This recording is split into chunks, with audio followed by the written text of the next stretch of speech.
जुड़ गए हैं। राजेश जी, इंदौर के लिए बहुत बड़ी क्षति है। इंदौर की बेटी, मध्य प्रदेश की शान, देश की जान लता मंगेशकर अब नहीं रही।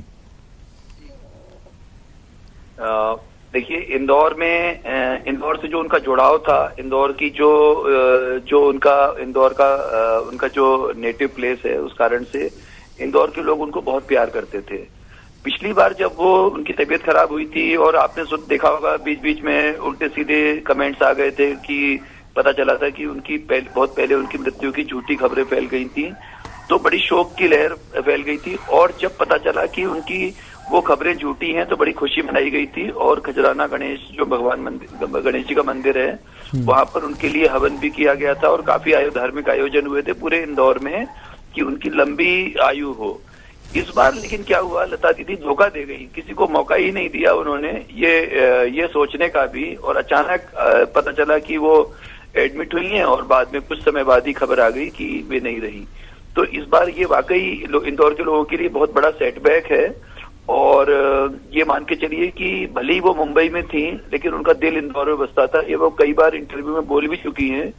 और इंदौर के लोग उनको उसी तरीके से अपना, बिल्कुल ताई जो बोलते थे उनको, ताई यानी बड़ी बहन होती है, तो उनको उसी रिस्पेक्ट से देखते थे।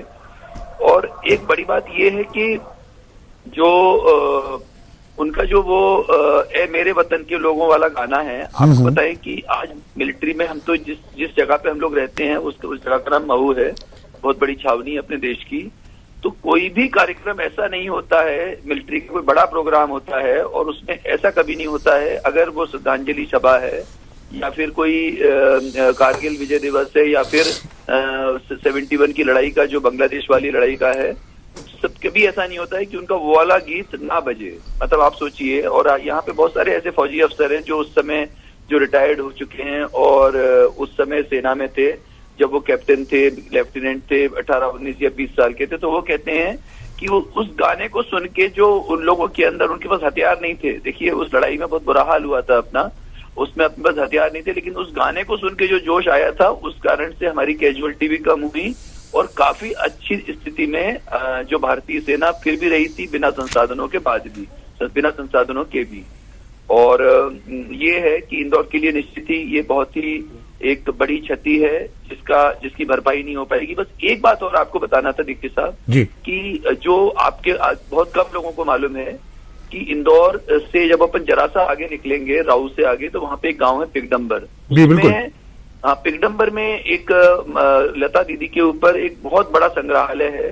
मिस्टर सुमन चौरसिया जी हैं, वो पूरे देश में या पूरी दुनिया में उतना बड़ा म्यूजिक का संग्रहालय आपको कहीं नहीं मिलेगा। आज भी बहुत सारे लोग जो लता मंगेशकर जी पे रिसर्च करते हैं, वो सुमन मंगेशकर जी के पास आते हैं और वो जो रिकॉर्ड पुराने होते थे, जो वो उनके पास आज भी रखे हैं, सबको डिजिटलाइज किया हुआ है उन्होंने, और वो पुराने रिकॉर्ड भी रखे हैं, वही ग्रामोफोन पे बजा के सुनाते हैं।